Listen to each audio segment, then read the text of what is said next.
I got here late last night, so it was dark, and so this is the first view I've had of your beautiful city. I got a couple hours this afternoon, so I'm really eager to get out and see it. It's spectacular.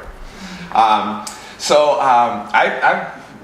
prepared a presentation about how to really create really vibrant local business districts, and I've got stories from all over the world about unique approaches people have taken.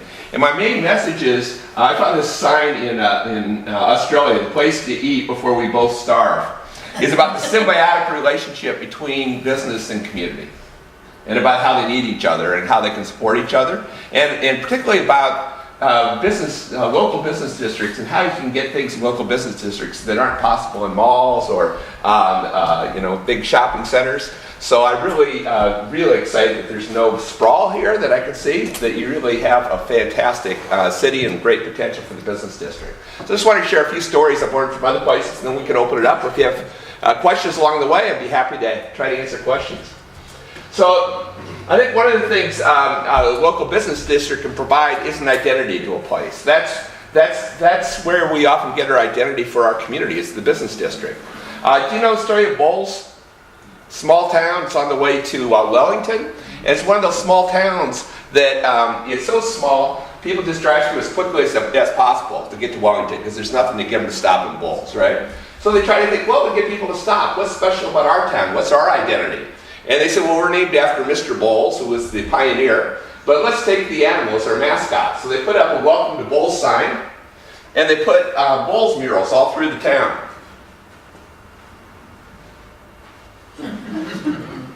And they just had they had a lot of fun with puns. And then they named every one of their businesses after Bowles. So the medical center became Curable. The police station. The fire station is extinguishable. The toilets are relievable. The trash cans are responsible. Then they saw how successful Spain was with the running of the bowls, so they got an idea and they did a gigantic build-a-bowl. They built this huge bowl out of plywood, and they have a big bowls festival, and they pull a bowl down through the streets, have a big parade, and it draws tourists from all over, really helps with the local economy. But look at all the bowls businesses they have now. Right? And the antique store is affordable. I love this one, the church. Forgivable. And the bank is bankable. Well, just 3 weeks before I visited Bowles, there was a thief who came in the middle of the night with a forklift and tore that cash machine off the side of the bank. And the next day there was a sign on the side of the bank that said, "Rob-able." And they got more publicity than ever. So it's really helped with the local economy. Just thinking about what's special about your place. And I understand you're the first to see the light. What a fantastic, I love that slogan. That's fantastic. Providing needed services. This is a small town in Hawkesdale, Victoria, and they were really struggling because they've been kind of cut off by the road, and all they had left was a general store, and the kids were afraid they were going to lose their general store. So without asking anybody's permission, they put a pole across the highway and then stopped all the motorists. And they asked the motorists, "Well, we'll get you to stop in Hawkesdale." And they said, "If you had a good toilet, we'd stop." Well, they had a really terrible toilet block. But they had a local architect they worked with, and they designed and built the very coolest toilet in all of Australia. And now people drive out of their way either to use the toilet or to be photographed in front of it. Greatly reviving that little town. I was driving around rural Victoria again, and I was running out of gas, so I stopped at the gas station, and I looked, and it said, Yakandanda Community Development Company. I said, "What's the story here?" And they said, well, this small town, agricultural area, rural area, was going to lose its service station and its hardware store. And you can't have a rural community without a gas station and a hardware store. So the community pooled their money and they created their own gas station and hardware store. That has been so successful that now they're earning $100,000 a year profit that they're bringing back to support their human services in the town of Yakandanda. Establishing unique businesses you can never see at the mall, that build on the strengths of that community. We call it community-based economic development. But this is Lake Street in Minneapolis. This is the major arterial going through Minneapolis. We're having huge problems with crime. Most of the businesses were boarded up and closed down. Lots of crime on the streets. But a local Catholic church that was all Latino congregation did an asset inventory of the church to find out what kind of skills were in the congregation. Turned out a lot of the members of the church used to have businesses in Mexico. And some of them still had businesses that operated out of their basement or out of their garage. So they pooled their money, and if you put in $1,000, you could join a cooperative that they formed. And then you also had to go through a business training class. But they used that money to renovate this boarded up building. It's in Mercado Central for incubator businesses. And this guy on the right-hand side, Jose, was elected president. He was a dishwasher at the time. But his family made really good tamales. So his dream was to start a tamale and coffee shop. So he started in a small 10 by 10 foot space in the corner. 3 years later, he has 3 tamale and coffee shops. He's got 27 employees, $2 million a year in sales. This has been incredibly successful. All these small businesses, you can get all your needs met in one building. So you get the full range of services. So you can get Mexican clothing, there's cafes, there's a grocery store, baked goods, fruit smoothies, and it's also kind of a cultural center. So when I was there, they celebrated the Day of the Dead. And they had, they're doing poetry readings, they do concerts, but it really works in terms of bringing the local traffic in. The Somali community was so excited about that, they found an old bakery, and they created little incubator businesses within the bakery.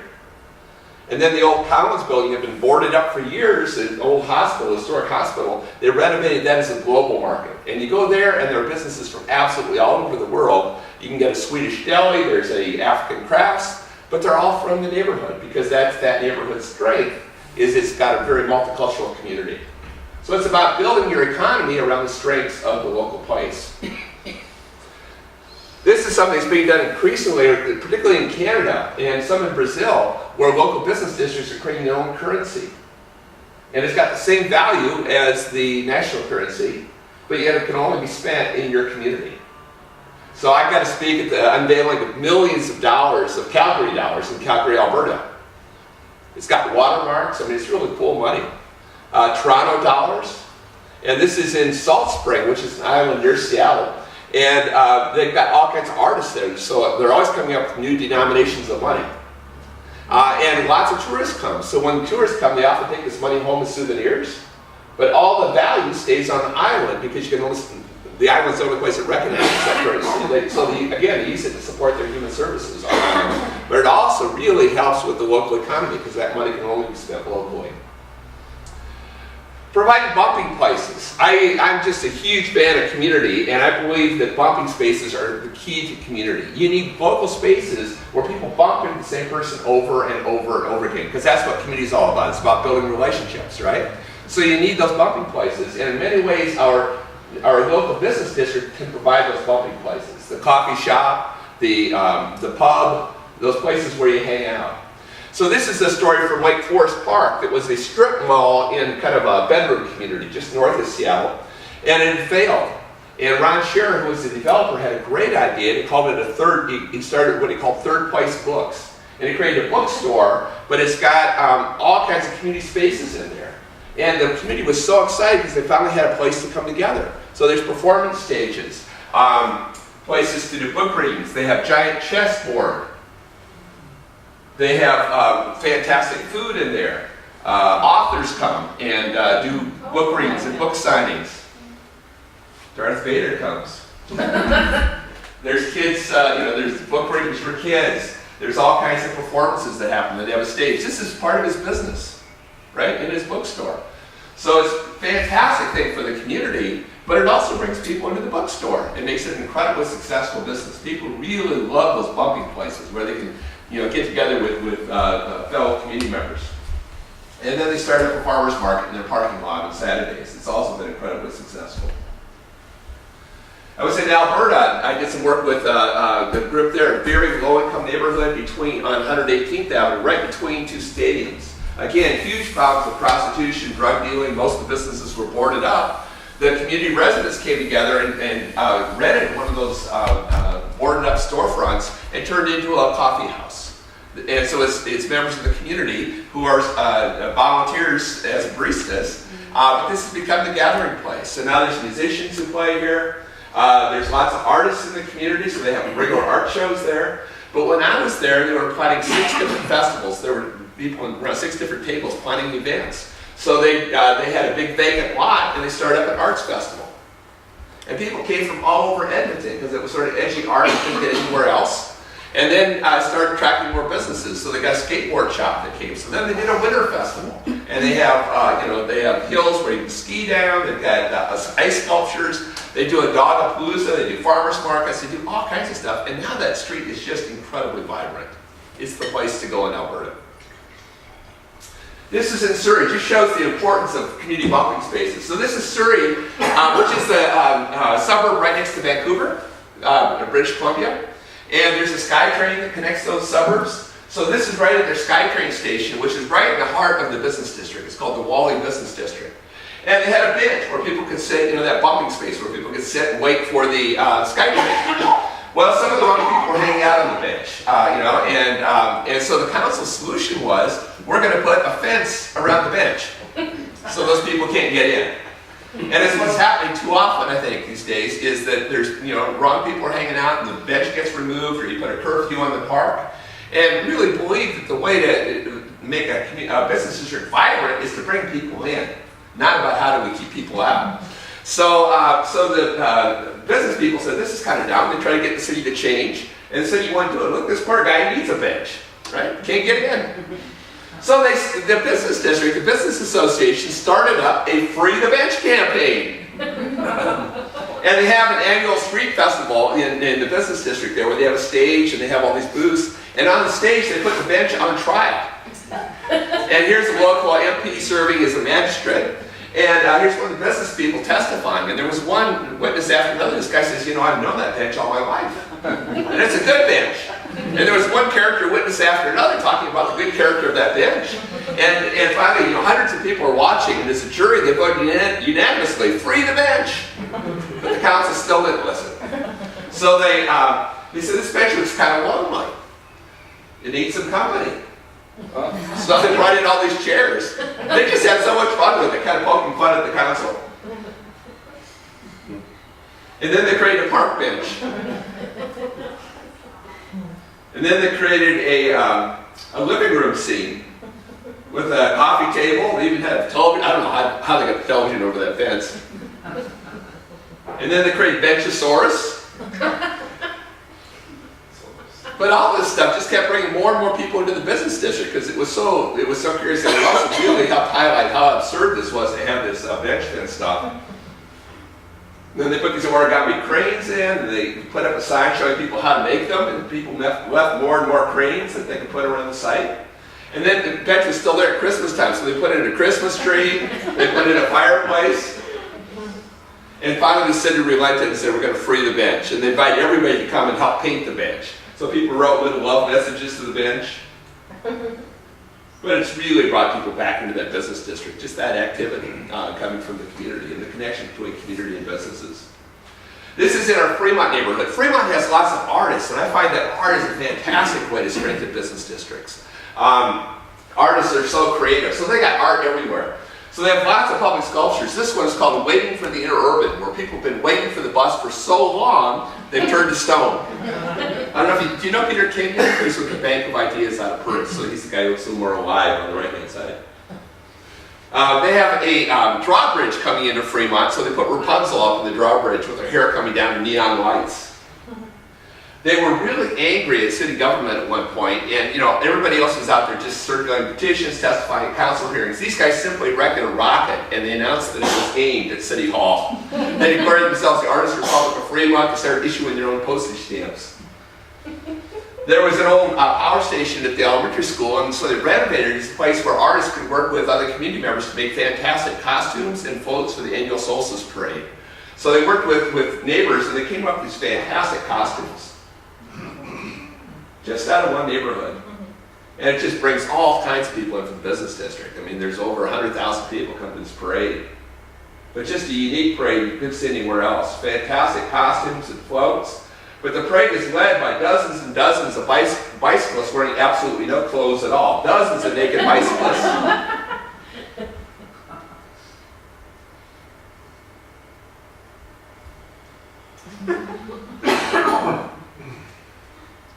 They have a bridge in Fremont where, underneath is good for nothing except pulling up the bridge. So there's all kinds of public safety problems, and it's right next to the business district. So I think and there was drug dealing going on in here, there was illegal dumping. I think any other neighborhood would put fences up on either side to keep out the problem. In Fremont, because they had these artists, they had a different idea. They said, we want to put a piece of public sculpture under here. And so they applied to, I ran a program called Neighborhood Matching Fund, where we supported community self-help projects with city dollars. And they applied to the matching fund, so we'd like some money so we could put some public art under here. I said, well, that's cool, what's it going to be? They said, we don't know yet. Once we get the money, then we're going to put out a call for artists, we're going to let the people decide. I said, man, we can't fund that, we don't even know what it is. But we have neighborhood leaders who make the funding decisions, and they like this idea, so they agreed to fund it. And this is the first year of our matching fund program. It was still a pretty controversial idea, so I thought, man, this could be the end of the matching fund. So they put out a call for artists, and artists submitted different models for what they wanted under the bridge. Somebody submitted a large throne because they were calling us hall giants. Somebody else submitted larger-than-life construction workers and engineers, kind of a tribute to the people who built the bridge. Somebody else submitted a troll. I said, oh my God, how would I explain to our mayor that we're going to use public funds to build a troll under a bridge? This will be the end of the matching fund. So they put these sculptures on display, the models on display at the Fremont Fair. 100,000 people come by. And everybody who comes by is entitled to vote for which sculpture they want under the bridge. So I kept going by voting for those construction workers because I figured they're the least objectionable, right? Guess which one won? Yeah, my worst fear. And it got even worse because a couple days later, the art critic from the local paper wrote a scathing review. She says, this shows that people should never be involved in public art decisions. People have no taste. Terrible waste of public funds. This is just kitsch. Oh man, that's it for the matching fund. But her column so incensed the community, they started rallying behind the troll.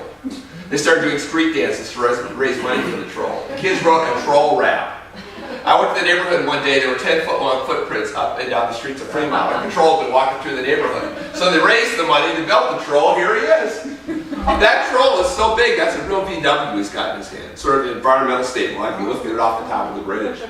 There was some vandalism early on. Somebody broke out the window of the VW, but the neighbors organized, they formed a troll patrol. They put lighting on the troll, they walk around the troll in the business district at night, making sure the troll and the neighborhood are safe. And this is what happens when people start to take responsibility for their communities again. But now this troll, they just have so much fun with it. They're always programming it. At Halloween, they celebrate Trolloween in Fremont. And thousands of people come and they howl at the troll and they do processions through the business district. Greatly bringing business into the business district. At Christmas time, all the Santa Clauses dress up and go see the troll. They just celebrate the 20th birthday of the troll. And now this troll brings people from absolutely all over the world. Here's proof. And when people come, they shop in the local business district. So there's always legitimate traffic underneath the bridge. You don't have the problem with public safety. And it's greatly revived the business district there. It's just amazing. Well, this is so successful, they said we need to get more public sculpture in Fremont. So they're looking around for more public sculpture. With the collapse of the Soviet Union, they got a really good deal in Lenin. And the Chamber of Commerce brought Lenin to the town square, where he presides over Taco Del Mar. And they really have fun with him. Here he is at the Solstice Parade. And sometimes they dress him up with shades and a guitar. During the Gay Pride Parade, he's dressed in drag. And every year they have the annual lighting of Lenin. But it just provides a really unique experience you can't get anywhere else. And it's really, really strengthened the local business district.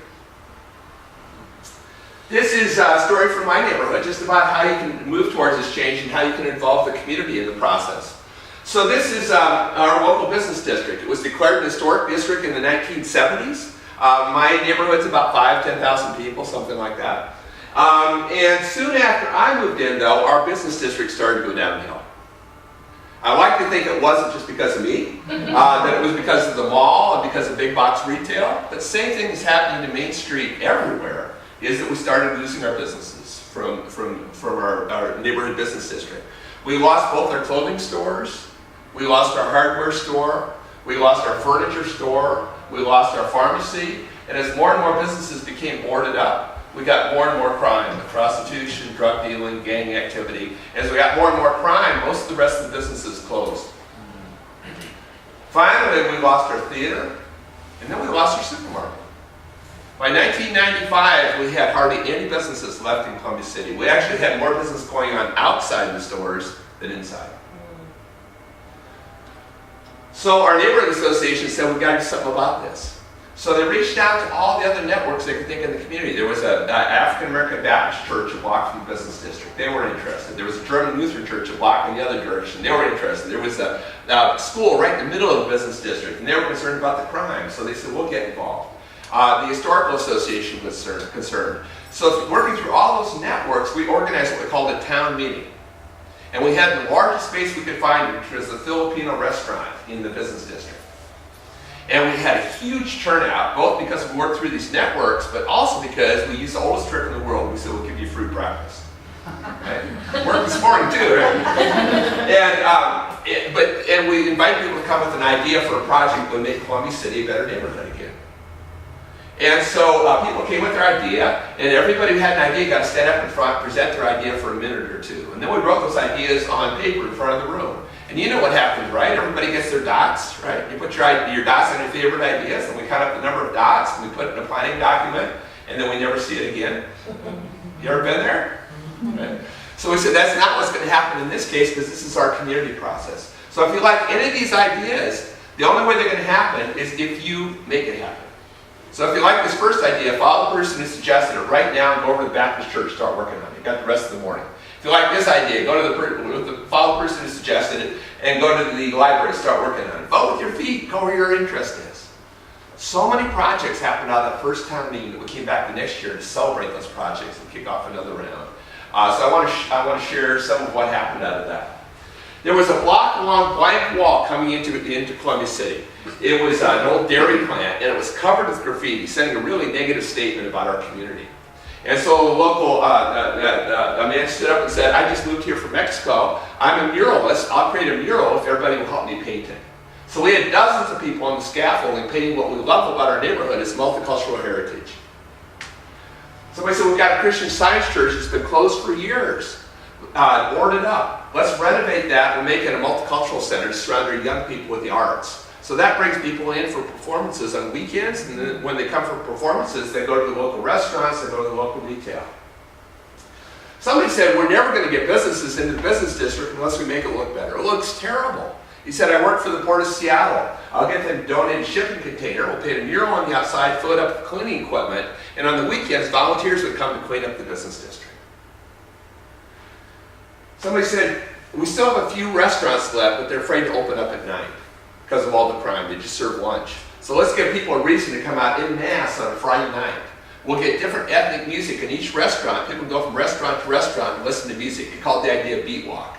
Had a hard time talking the restaurant owners into this idea because they hadn't had a good experience at night. But they finally agreed. In the first beat walk, the streets were just lined with legitimate activity. It was so successful that the business owners said, can we do this again next month? We've now been doing it for 15 years, and every month the number of venues just keeps growing. So we said, we lost our supermarket. Let's see that as an opportunity. We got that huge parking lot. So volunteers organized a farmer's market on the site of that parking lot. And now we get 2,500 people out on Wednesday nights for the farmer's market. And when they come to shop in the local retail, they go to the local restaurants. Here are the kids from the local schools selling their plant stars at the farmer's market. The local artists create these kiosks to showcase all the events as well as panels showing the historic buildings. And this was, I wish I had a before picture of this one. This was the worst storefront in the business district. And somebody said, why don't we fix up the worst storefront and get other people to fix theirs up? Somebody said, that won't do any good unless we get a business inside. Somebody else said, how about a bike shop? There's no bike shop in all Southeast Seattle. Somebody else said, how about a nonprofit bike store? So volunteers renovated this building. They got people to donate their used bicycles. They've been sitting in their basements for years. It hadn't worked. And they teach at-risk youth how to fix the bicycles. And when the kids graduate from the program, every young person gets his or her own bicycle. They've now fixed so many bicycles that hundreds of kids have earned their own. They formed a bicycle club. They do regular bike rides around the neighborhood. The older kids do the Seattle to Portland bike ride. But they've now fixed so many bicycles that they donate them to foster kids, to homeless families. These guys are sending 500 bicycles a year to the people of Africa. This is out of a neighborhood that was seen as a place with nothing but needs. Well, despite all these projects, and there were so many others, there was one block in this historic district we couldn't get any businesses to come into. We kept trying to market it, nobody would come. They'd boarded up for 20 years. Finally, somebody came to town meeting and said, look, if we can't get real businesses, let's pretend. They said, what kind of business would you like? Somebody said, I'd like an ice cream store. So we painted the boarded up doors and windows to make it look like there was an ice cream store. People say, well, that's cool, but I want a hat shop, and I want a dance studio, and I want a bookstore, and I want a toy store. So we painted that entire block to make it look like there were businesses. People got excited. Cars were stopping. People wanted to get out and shop. Within a year, we had to take down every one of the murals because real businesses want to get in on the action. So this is what it looked like 1 year later, with an Italian deli, with a brew pub, with a co-op art gallery that also came out of a town hall meeting. You go to Columbus City today, there's not one empty storefront. They're building new mixed-use development to keep up with demand. And everything that happened here built on the community's ideas, using the community's resources. Incredible power when we look at what's in our community, built on the strengths of our community, and when we see the relationship between residents and businesses and how they can support each other to really meet each other's needs. That's it with the stories. I got lots more stories, but that'll give you some idea. But just the kind of experiences you can get in a local business district, the kind of businesses that can't be replicated anyplace else. And you've got a really unique place here. And how do you make this an even more special place that will really be a draw for people, where they can get something here? I mean, if Bowles can figure out how to do it, you got a lot more going on here than Bowles. Yeah. So, questions, comments? Yeah, Jim, all the different travels that you've had around the place, what threats would you think that communities and town centres have? You know, I mean, you've got your Walmarts all through, right? You know, all the malls setting up and taking the business out of town. And you've got internet sales and everything now. Well, I think one of the key things is to just value what you've got here. I can't tell you how many cities I've been to where they're concerned about their main street and how they're losing businesses, and the same council that's concerned about their main street has just approved sprawl. They've just approved a rezone for a mall outside, and you can't have it both ways, right?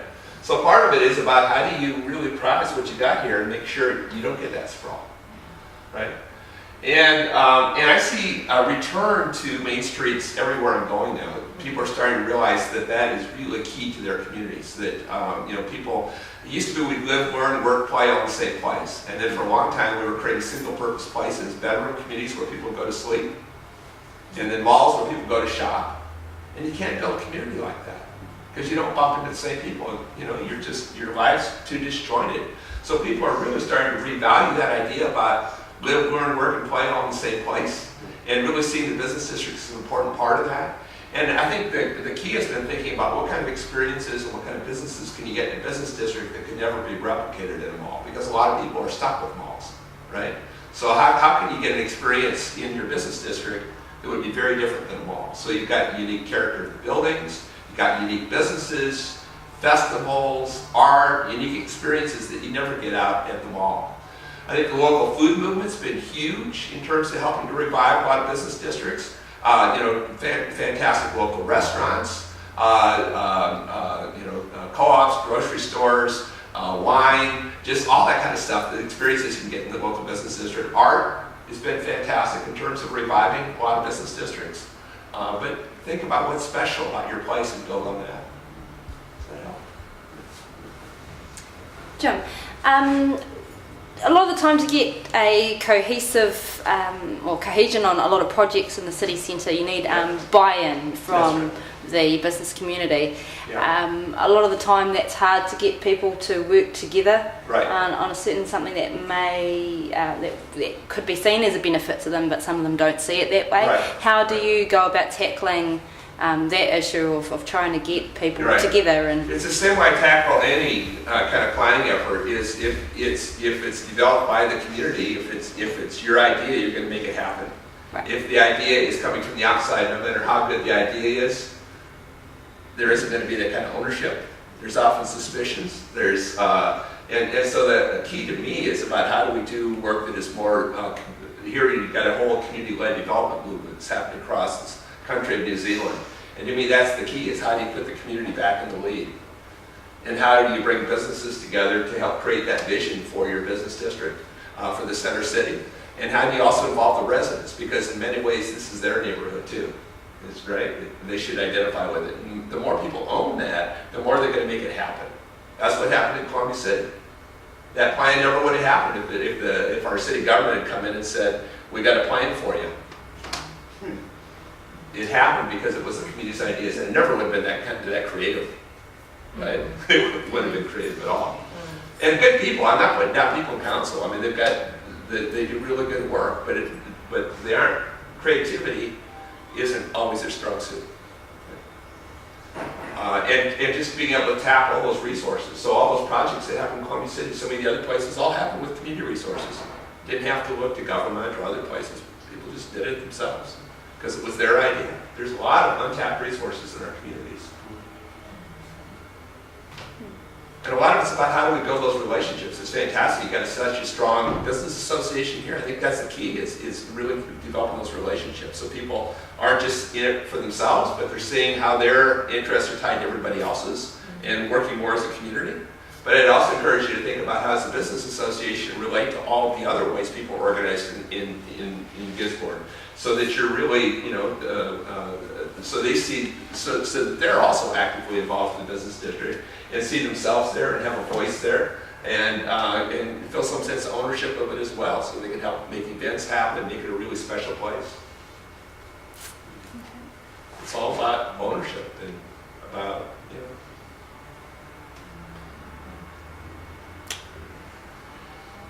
Anyone else?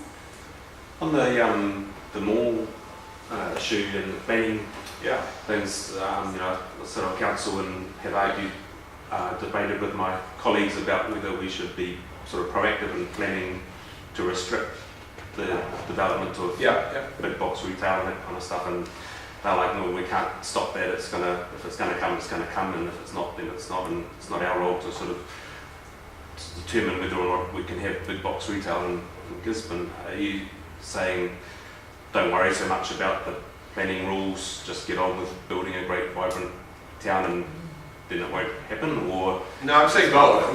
I think it's important to have good planning rules to try to keep that out of here, and that can't be done.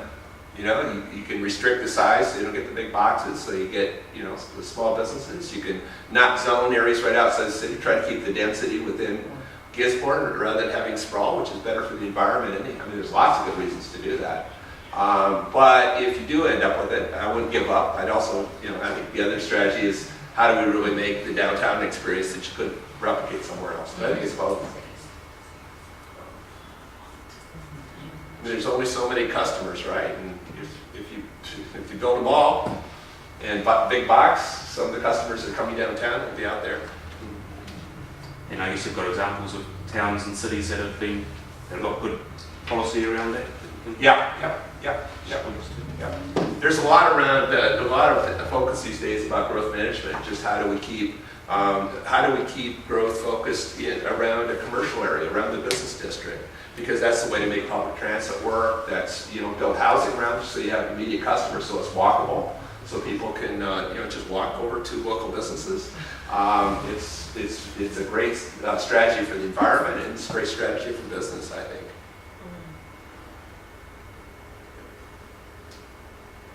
Jim, are you aware of Bokatani and the hub and the central city problem, or No. is a problem? No.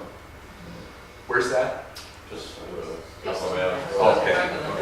Yeah. But they developed basically a big, I think they called it a hub. It's what? A K, 2K on the outskirts of town, Okay. on the other side of a river. Basically, it's like developing it Right. 2K up the road here. Yeah. And it was basically contaminated land and industrial Okay. land. Yeah.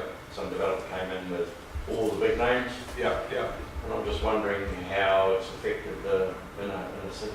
Yeah. Well, I've seen because as a community, I've seen hundreds of places like that, and it really does. It just sucks the heart out of the main street. There's not many clothes shop. I walked up with this the other week, and I deliberately walked up and down. Yeah. And there were no clothes shops. That's great.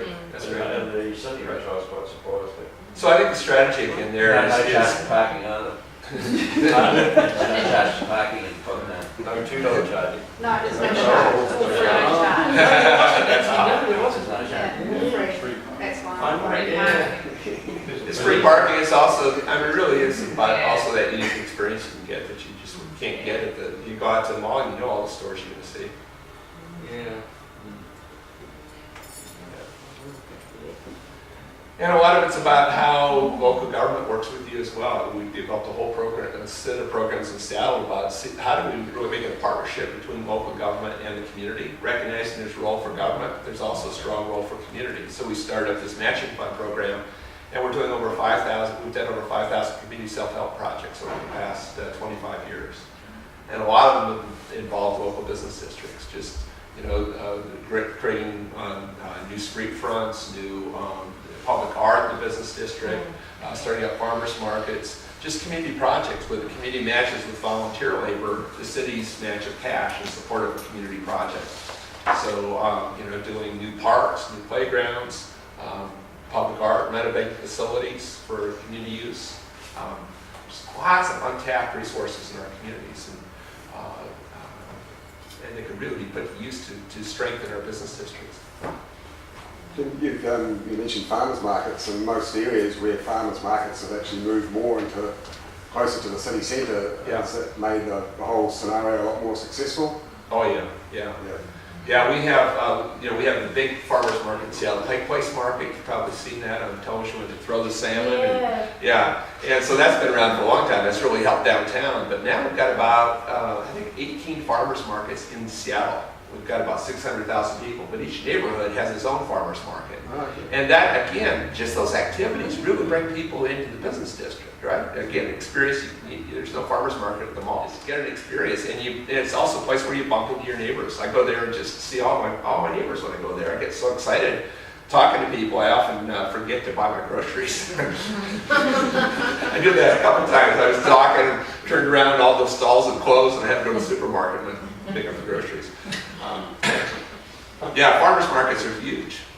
And I think as a tool both for building community and for strengthening business districts. And I think in many ways, it is a symbiotic relationship. The more you strengthen business, the community, the better it is for business. And the stronger the local business district is, the better it is for strong communities. So they have a lot to contribute to each other. One of the noticeable things I noticed in your slideshow or presentation is that it's almost like it's this classic, you don't know you miss it until it's gone. That's right. Yeah. And basically you have to get right down bottom before you have to start climbing up. Yeah, that's right. And that's not a negative in the sense that it's a pity that people have, that community, like your communities, sounded like it was almost decimated. That's right. And then it had to start to grow again, whereas if it started growing halfway, really halfway there. But how do you stop that? That's why I share these stories. So to kind of remind you of what a great asset you have here, and don't take it for granted, and work hard to keep that business district intact, and it's a lot easier now when you got businesses there for the most part, and don't let it slide downhill. And take advantage, follow some of these lessons about how can you really make sure your business district is as strong as possible. Just all that colour in there and the brightness of, how everything's just so bright and it attracts people. Because they love the vibrancy and the activity. And see, the malls have that. They've got the bright lights, all the colours, the window displays. That just people go in and go, wow, and they start spending money. Right. So if our town's like that, That's all these double buildings that are around and no one notices them. But that's a good point. All these bright colours and art and everything like that just makes people go, wow, and they're taking notice of what's happening around. One of the things we did, I teach at the University of Washington, and I teach some courses in landscape architecture, and I also do some work to connect university with community initiatives. So one of the things we started up was a storefront studio program where we have architecture students who come to a main street and they'll take over a closed business and then they research the history of it, they look at the architecture, and then they photograph all of the storefronts. And then they use Photoshop to add paint and awnings and signage and blow it up large format, and they have these pictures up inside their studio. And then they invite all the business owners to come and see what a difference a little bit of paint, you know, and some signage, very low cost, could make in making their business so much more attractive. And when people see it, then they're much more likely to do it, right? We've got these empty shops that are like the building owners, and they expect the tenant to pay for everything to Right. get it all up to scratch on what they want. Yeah, But, yeah. I mean, they're missing the point. They want the income and they want the tenant in there. Right. And like, it's not attractive for someone to walk past and have, you know, Yeah. they've got to have a vision, but Yeah. if, Yeah. do you see what I mean? Oh, I definitely see it. They totally put something No, and into sometimes, their own- particularly absentee landlords, Yeah. can be really tough. You know, in Columbia City, Exactly, and then- we painted the storefronts, and we got permission from owners, and the owners who were in the community got it. They understood.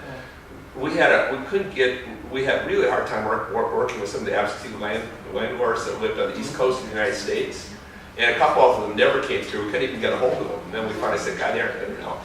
We just painted the storefronts. But some of them are very short-sighted, right? You're not doing anything to help themselves. Right. They expect the, you know, real estate agent to, Right. you know, come up with, Yeah, no, you're right. and it's like there's nothing to market really. Right. It's, And some of the ways we do that, deal with that is minimum maintenance ordinance with the city of Seattle. So if the absentee landlord isn't keeping up their business, we will impose fines and we'll renovate it for them, yeah, right? So just because it's in the interest of all the businesses. it's better to have Breaks it them all all down. full than, Yeah. you know. Newcastle in Australia came up with a fantastic solution that we've been using some in Seattle too, where we have empty storefronts, and they made them available for free to artists.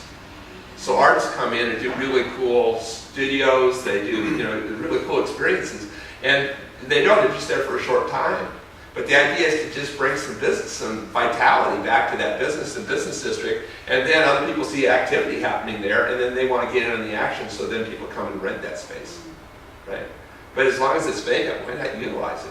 Yeah, isn't it better to have someone in there and Yeah, then not? that's right, that's right. I mean, it's nothing Yeah. worse than walking past and seeing it's Yeah. sad really. Yeah. You know. Or So even many just talented people to out do, use their storefronts to display art from, the high school or whatever, just things to keep that business district looking really vibrant.